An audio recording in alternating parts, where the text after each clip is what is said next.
Hello, here with a review, a video, another one. I've only done one a few days ago, and now I'm here with another one. Like a bus, you wait forever and then two come along at the same time. Anyway, we're on with Arctic Monkeys once again, and we're doing the follow-up to AM, which was the last video I did. Their controversial, shall we say, 2018 album, Tranquility Base, Hotel and Casino. What is it to say about this album? A lot. It's a very divisive album in the Arctic Monkeys catalogue. There is the front cover of the vinyl. That there is the back cover. It is, of course, a gatefold. So there we have Alex Turner there constructing the cover, I believe. Yeah, that's him building it. So yeah, Tranquility Base, Hotel and Casino. That can go on there. So yeah, like I say, this is from 2018. It was released on the 11th of May 2018. I can remember when this album came out because I'm pretty sure on that day I was going down to Manchester Airport because I had a flight to catch to America. So the first time I ever listened to this album was on a flight to the United States of America. And like most people, when I first listened to this album, my initial reaction was, what? Because it's not what you expect. If you've ever heard AM or any of the other Arctic Monkeys before that, albums before that, then this album is pretty much as far away from any of that as you can get. And yeah, like I say, it was a very divisive album, but we're going to go into this in full detail here because I have all this to talk about. You lucky devils. Right, so like I say, this album, it was released on the 11th of May 2018 and sessions ran from 2016 until early 2018. It was recorded predominantly at La Frette in Paris, which is in France. I love that name, La Frette. La Frette. La Frette. It was also recorded at Vox Studios in LA. It was recorded at an unknown studio in London. So if anyone knows where that is, let me know. But no one on the internet seems to know where it was in London. And it was also recorded at Lunar Surface in LA, which is basically Alex Turner's front room. It's where he recorded all the demos. But he decided to call it Lunar Surface. And why wouldn't you call it that? I might call my front room Lunar Surface. I might call this bedroom Lunar Surface. It's a cool name. As usual, this album was produced by James Ford. James Ford has produced everything the Arctic Monkeys have done since Favourite Worst Nightmare onwards. This is no exception. He's produced this. He's actually co-produced it with Alex Turner. This is the first Arctic Monkeys album where Alex Turner has co-produced. Yeah, decent enough, innit? So anyway, following on from the huge success of AM, Alex Turner, that's his name, was suffering from writer's block. So initially, after the huge success of that, the band sort of went on a hiatus, and Alex Turner got back with Miles Kane and reformed the Last Shadow Puppets, where they did their second album, Everything That You've Come to Expect, which is an absolutely fabulous album. I will review it at some point. I will do both Shadow Puppet albums, but that second one in particular, brilliant. So yeah, he was kind of working on that, I think, to get away a bit from the success of AM, just distract himself because he was struggling to think of how to follow it up. And on that album is a song called Sweet Dreams Tennessee, and that is a very good song. Spoilers for when I come to review it. But after writing that song, Alex Turner had had enough of writing love songs. He was bored of it. So a friend told him to take a break, stop writing love songs for now, do something different, which is what he did to try and beat the writer's block. So anyway, then in 2016, Turner began writing some songs and demoing them in his home studio, Lunar Surface. And yeah, these were inspired by like films that he'd seen, like those 60s art films he'd been watching. And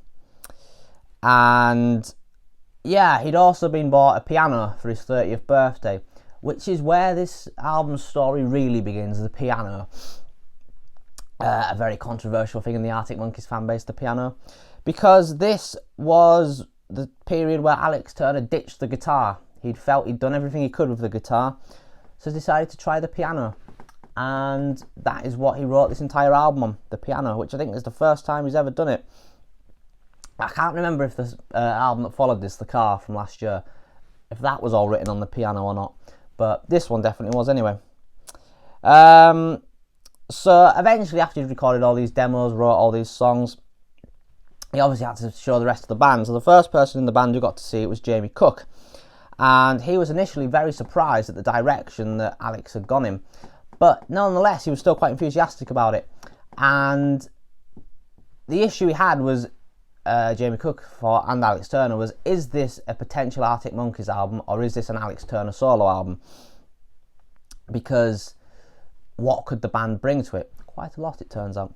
And obviously they did decide that it's not an Alex Turner solo thing. This is a Arctic Monkeys project through and through, and the rest of the band are as much into this as him. You know, a lot of people seem to think that Alex Turner forced the rest of the band into doing this, and Matt Helders, for example, was being restrained from playing the drums how he wants to play them, but no one's forcing any of them to take part in it. You know, Alex Turner's come with these songs, the others have agreed to do it. They obviously enjoy it too. Anyway, during the sessions for this album, the band incorporated a much wider range of musicians. So the previous 5 albums had pretty much been exclusively just the Arctic Monkeys themselves playing on it. They didn't really like having outside musicians involved. That went completely out the window on this album, and every Tom, Dick and Harry basically got involved. Not literally. Yeah, they had a hell of a lot of musicians involved in this, and it was inspired by the way Brian Wilson, Beach Boys, had recorded Pet Sounds in the 60s. They'd recorded that with mainly most of the musicians who played on Pet Sounds all in the same room. So that's kind of how they recorded this. All these different musicians were in the same room recording it. Anyway, the album itself, it is a concept album, and that is a far out thing for 2018, 2023, whatever. Yeah, I mean, who does a concept album these days, or a decent one? You know, concept albums, they're a thing of the 70s. That's Pink Floyd's thing. That's Dark Side of the Moon, The Wall, all that stuff. David Bowie's sort of thing. Rise and Fall of Ziggy Stardust. But here's Arctic Monkeys giving it a go. And do you know what? Good on them. Because this is a complete and utter departure from anything they've done before. And I love it when bands do this, when they find a comfort zone and then they just chuck it away. It's like what Noel Gallagher did with Who Built the Moon. He had a comfort zone, he chucked it away and went completely 90 degrees, whatever. Yeah, and I mean, there's a big difference between I Bet You Look Good on the Dance Floor and Do I Wanna Know, etc., compared to a song like Golden Trunks. So yeah, but the actual theme itself, it's the idea is depicting a luxury hotel on Tranquility Base, which is the location of the moon where the 1969 Apollo 11 mission landed. Unless you believe it was fake, in which case it never went there.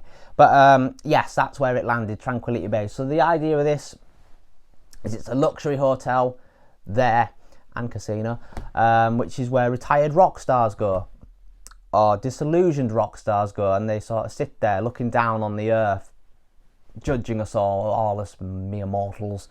The themes throughout this album include a hyper-realist satire view on things such as the then current state of politics in the US. This was, of course, when Mr. Trump was the United States president.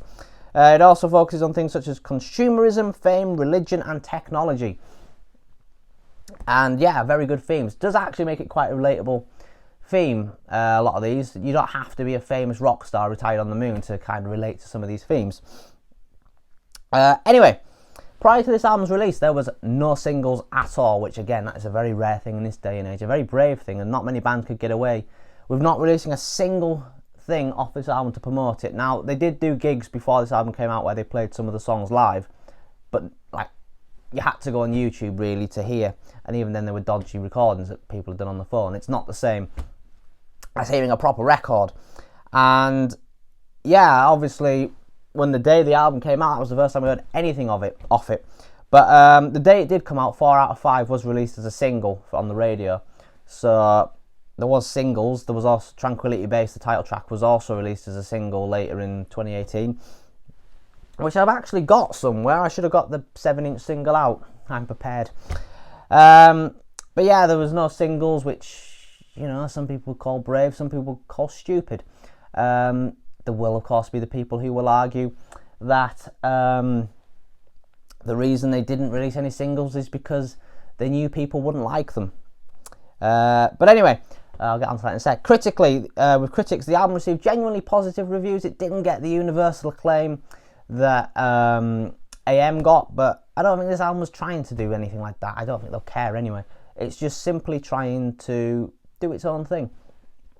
So whilst it got genuinely positive reviews with critics, it was much more divisive with fans. So there are a lot of people out there who will just call this album shit.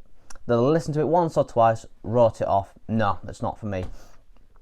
And these are the, how do I describe these people? It tends to be the Liam Gallagher is the greatest frontman of all time kind of people. Like, Liam Gallagher is God. They're the sort of people who listen to Oasis and that's it. Oasis. Yes, I listen to Oasis. I'm a big music fan. You know the sort of people. I mean, not that there's anything wrong with being like that. If that's your thing, then fair enough. But, you know, doesn't mean this is bad just because it doesn't sound like Mardy Bum or something like that. But nevertheless, I would call this album a grower, and I think it has grown on a lot of people. There are quite a few people I know who didn't like this album when it came out, and do you know what? I would go as far as to say when I first heard this album, I didn't like it. I was on a flight to America, I had 8 hours to kill, and yeah, this didn't hit me very well, to be honest. But I will say, over the years, I have stuck with this album, and I'm pleased I have, because now I would go as far as to say that this is my favourite Arctic Monkeys album, which once upon a time I never thought I would say. But yeah, I think this is the best album Arctic Monkeys have ever done.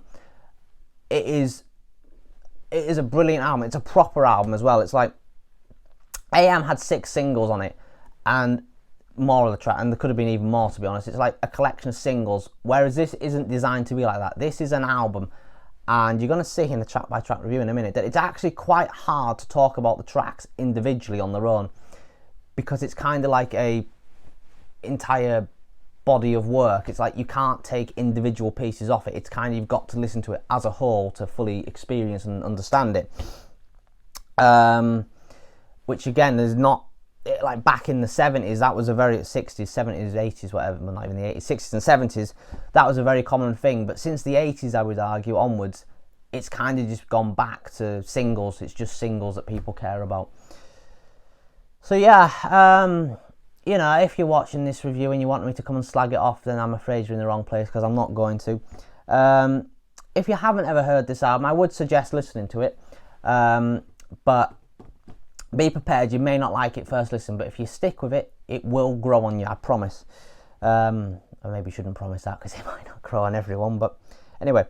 Despite its divisiveness, this album did debut at number 1, and upon its release, it became the biggest selling vinyl album for the last 25 years at the time, so since 90 something or another, 90 something, 92, 93, whatever 25 years before 2018 was.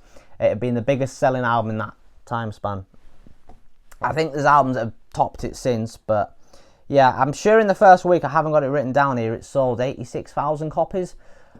It's something around that, it's 80,000 something, I think it's 86,000, but so yeah, I think it stayed at number 1 a second week as well, so it obviously was staying. It obviously didn't plummet completely down and out the charts, so it can't have been that bad. So yeah, I think it's time now to dive into the track by track reviews. So I'm going to talk about each track individually, but it's quite, when I was writing all this, I found it quite hard to talk about each song individually, because I was like, it's quite hard to talk about a song like Science Fiction on its own, because on its own it doesn't really do much, but in terms of the album as a whole, it works. Anyway, there are 11 tracks on this album. There's only 2 singles as well, so yeah, there maybe could have been 3 singles off the album, but yeah, there wasn't. And it didn't need it, really. Anyway, the opening track is Star Treatment, so straight off the bat, if you do not like this song, you will not like the rest of the album. This is a very, very good indication of what the album is. And straight off the bat, that opening line from Alex Turner, I just want it to be one of the Strokes. It's very personal, it's very honest. He's just being honest that as a kid, all he wanted to do was be one of the Strokes. That's probably why he started the band, because he was inspired by the Strokes. And that's all he wanted to be. But yeah, like I say, this song, it is very, very, very different from anything Arctic Monkeys had done before this. Like, the previous opening tracks, like Do I Want to Know, She's Thunderstorms, I forgot what the opening tracks are on the other albums now. Anyway, they're very different. to that, in the sense that there's virtually no guitar on it. It's pretty much entirely piano. And it's got some wonderful lyrics, like maybe I was a little too wild in the 70s. In fact, if you look back there, I've got like a wall of prints, and one of them, you can't see it from here, it's the one furthest left. That is that lyric, maybe I was a little too wild in the 70s. I love that lyric, because if I was in the 70s, I would have been having the time of my life, unlike in modern society, because modern life is rubbish. Anyway, there is a strong Bowie vibe throughout this song, and a lot of this album is very, very like David Bowie, 1970s style of music. The drumming on this as well, it's very, very subtle, but it's very nice. It's like I said before, Matt Helders, a lot of people say like he's being held back, he's being restricted here from not being able to play full force like he does sometimes. But I actually think drumming like this will be a lot harder to do. Not that I'm a drummer, I might be wrong, but like playing restricted, restraining yourself, just playing what the song needs, just playing gentle, I think that would be a lot harder to do personally than just banging about like an ape. I love as well the faint backing vocals that you hear on this. You can't really hear them that clearly unless you have headphones in, where it's sort of just oohs and yeahs in the background. Very nice. And the lyric, I hope you've what do you mean you've never seen Blade Runner? I've never seen Blade Runner, I don't. Yeah, maybe I shouldn't be admitting to that, but I've never seen Blade Runner. Anyway, after that we have 1 Point Perspective. This is one of my favourite tracks on the album. Unlike my video for AM where I had like 4 favourite tracks, I do genuinely have like an actual favourite track on this album that I can confidently say is the best song, my favourite. This isn't it, but this is a contender for one of my favourites. Maybe this would be a contender for second place, would be a better way of phrasing it. But yeah, this song, it's not got a guitar riff like a lot of Arctic Monkeys' early songs, but it has got a piano riff, and it's a very catchy one. This is, I would call this an earworm. You will have the piano stuck in your head all day, because it's just constant throughout the song, just the ding, ding, ding, ding sort of thing. Yeah, the drums on this as well, they sound a little bit hip-hop. The hip-hop vibes of AM, they do still exist on this album. They're maybe not as obvious, but they are still there. And the drums on this song is one of them, just the way they're sort of gently playing away like a hip-hop beat sort of thing. And this song is also a bit jazz in places, which I'm quite ashamed to say I like, because I normally would come on here and say I don't like jazz. I find it quite pretentious. But I like this song, and it's kind of a bit jazz, so yeah, maybe I'm a hypocrite. The band as well, I'm going to say this quite a lot. The band on this song, they're very tight as a unit. It sounds very good. They sound very good. They're playing very good. They are obviously on the top of their game. You know, they're obviously working with a lot of session musicians, and when you're working with session musicians are obviously going to be very, very good musicians. They'll be professionals. But the band themselves, they're playing just as well as any of the session musicians, so you know. I love the little guitar solo on this. There isn't many guitar solos on this album. This song features one of the very few, and it's very nice. I think it's played by Alex Turner. Very good. Yeah, and I love the lyric as well. Bear with me, man, I've lost my train of thought. I love the thing he does live as well. He just sort of that staring thing on stage. Yeah, it's just a good tune, really. I really like 1 Point Perspective. Right, track 3, we've got American Sports. So this song is, compared to the two before it, the tone of it is much darker. And it's funny because when Alex Turner is singing the verses, he sounds like he's quite annoyed in his voice in some ways. The lyric as well, the trainer's explanation was accepted by the steward. This was apparently suggested by Alex Turner's granddad. He suggested this lyric to him and Alex Turner put it in. It's got something to do with horse racing. So yeah, Alex Turner's granddad has co-wrote this song, I suppose. Again, the musicianship on here is very good. They're a very, very talented bunch of lads, these lot. But there's not really much to say about this song. This is one of those ones which it would never ever have been a single. It doesn't, on its own, it doesn't really work as its own single song, but as a part of this album, it works as part of... Basically, this album, for a lot of it, there's maybe the odd track where it wouldn't work, but they should just have called the entire thing Tranquility Base Hotel and Casino and just made like a 45-minute song where they're all one single thing, a medley as such. But yeah, American Sports is decent enough, but It's now spectacular. Right, track 4, we have the title track, Tranquility Base, Hotel and Casino. To me, whenever I listen to this song, it always sounds like Alex Turner's mocking contemporary society. You know, Jesus in the day spa, filling in the information form. I always take that as him sort of mocking religion and religious people and how they can be a bit hypocritical. I don't want to get into all that and start arguments though. But yeah, I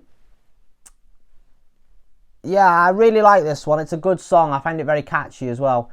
Again, the piano here, it's very nice. It actually does sound like the sort of thing you'd hear in a hotel. Obviously, cut the lyrics out, but if there wasn't lyrics, it was just an instrumental, it would sound like the sort of thing you'd get in a hotel lobby. The song itself, it is sang from the perspective of the hotel's receptionist called Mark. And the song also features a harpsichord, which is played by Alex Turner and James Ford. So yeah, again, more fantastic musicianship. A great song. Definitely fits the theme very nicely. It presents the theme very nicely, the concept. And I've got to say, I know the entire concept is retired rock stars on the moon, but it could be anyone on the moon, really. I mean, what's to stop me or you going up to the moon and looking down on Earth from this luxury hotel? Disapprovingly, you're thinking, what the hell is wrong with that lot down there? Anyway, after that, we've got track 5, which is Golden Trunks. This is the first time on the album that a guitar riff appears. Again, it's not a riff like Do I Want to Know or anything like that, but it is a guitar riff, and it's very few and far between them on this album.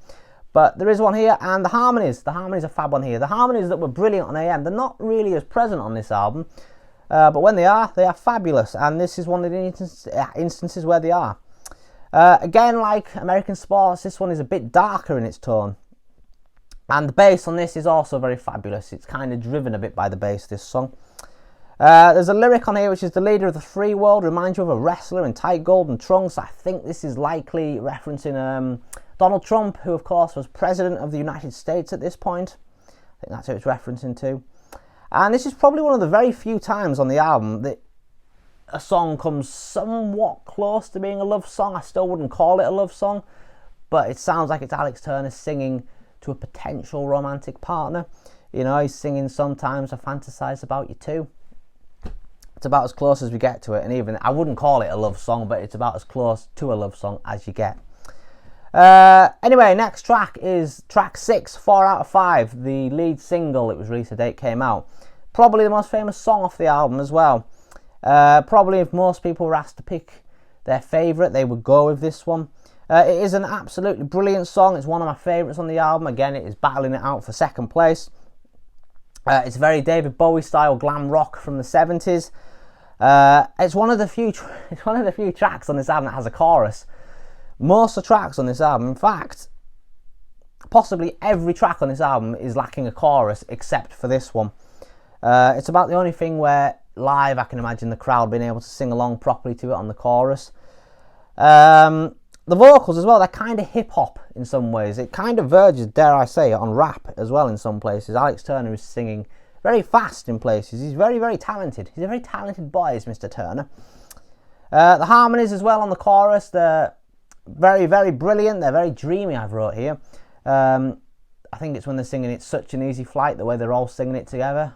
Oh, brilliant. Again, on this song, brilliant musicianship. The way the band are playing together, they're very, very tight. Just a great song all around. I really, really love 4 out of 5. I imagine, in terms of the concept, you can probably imagine what it's about. It's about probably the reviews of the hotel. You would hope a luxury hotel on the moon would get 5 out of 5, but no, it's only got 4. You can't please everybody, can you? Right, track 7, the world's first ever monster truck front flip. Try saying that drunk. Apparently this was inspired by an article Alex Turner read about a monster truck doing a front flip. The keys on the intro of this, they're very striking. It's probably the most striking keyboard playing on the album. And again, the harmonies on here, there's quite a lot of harmonies on this song, and they're very nice. I'm imagining it's Matt Helders doing them predominantly with Alex Turner. Very good. The drums as well on this song, it's very minimal. There's not very many drums on this song.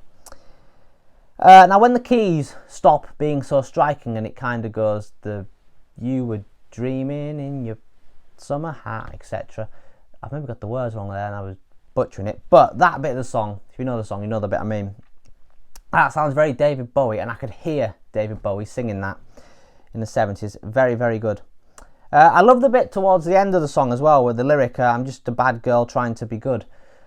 The tone of the song kind of changes when he's singing that bit. It's just after he sings the title and then he goes into singing that. And I think that's a really good, it's like a complete tone change, and it's very nice. I really like it. Right, track 8, we've got Science Fiction. This song sounds a bit darker in its tone again. Song, it's kind of similar in ways to Golden Trunks and American Sports in its darker tone. The bass seems to drive this song as well. I'll be honest though, I've never been massively keen on this song. I wouldn't skip it because I don't feel you can really skip many songs on this album or it doesn't work. But I've just never massively cared for this one, to be honest. You can kind of guess what it's about from its title. It's just about science fiction and Alex Turner's fascination with science fiction. Nevertheless, once again, the musicianship, it's absolutely wonderful. Right, track 9, She Looks Like Fun. Here we have another contender for one of my favourites on the album. Another contender for second place.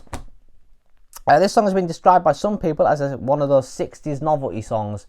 I have absolutely no idea why it's been described as that.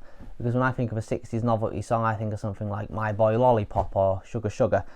And this is nothing like them. But it's also in many ways like nothing else on this album, because it's about as close as we get to a rocker on this album. It's about as close as you get to the kind of more traditional style Arctic Monkeys that you would expect of them. The chorus, it goes very, very heavy with its guitars and stuff. Really like it. The boom, boom, she looks like fun.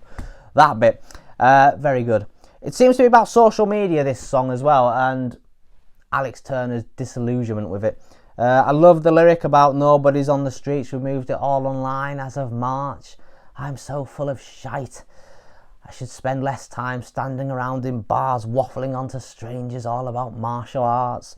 I love as well the fact that you can kind of apply the COVID lockdown thing on it, because no one's on the streets, we moved it all online as of March, because in March 2020 we did move it all online. But obviously this was before all that, and maybe he is predicting the future. But even then, in the social media construct of the song, yeah, there is no one on the streets really anymore. We moved it online. I mean, where's all the pubs gone? There's hardly any pubs anymore.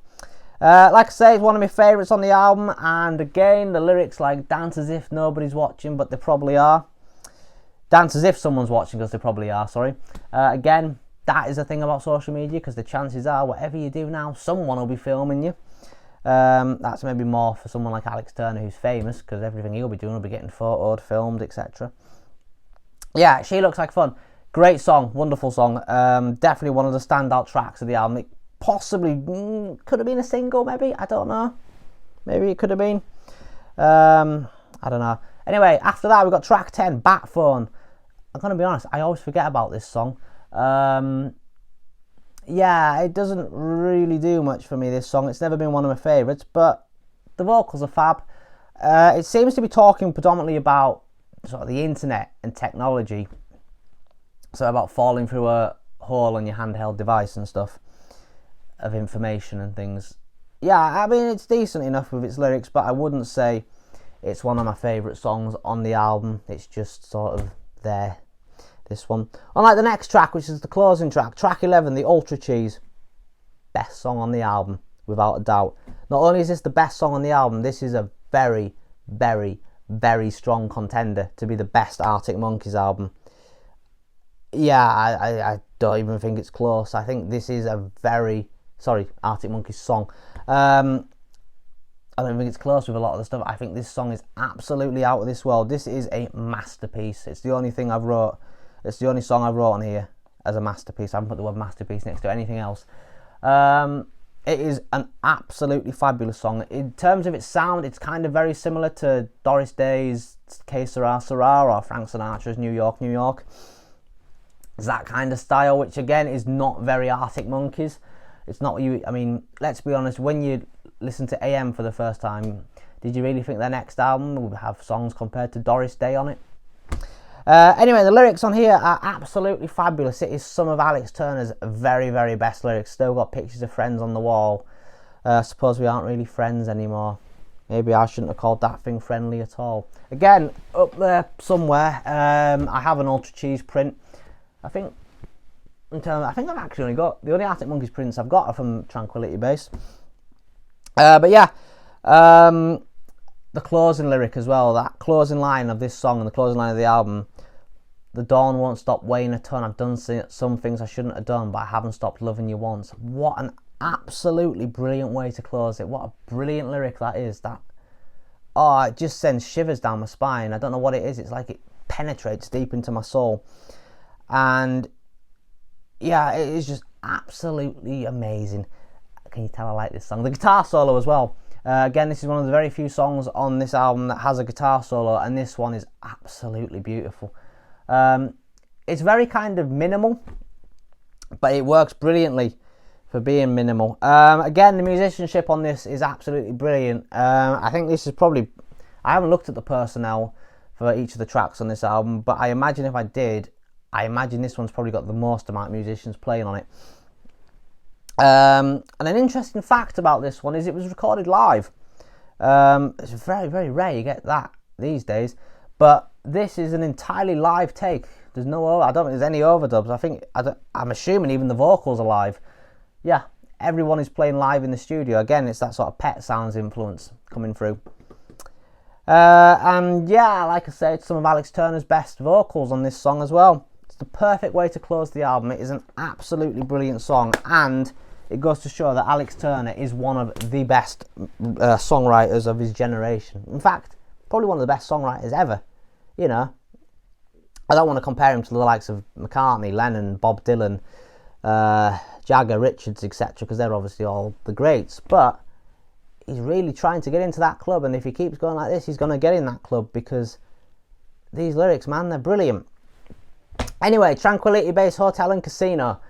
Very divisive. It's like Marmite, it seems. People either love it or hate it. I'm very pleased to say that I love it. Like I say, Arctic Monkeys' best album, in my opinion.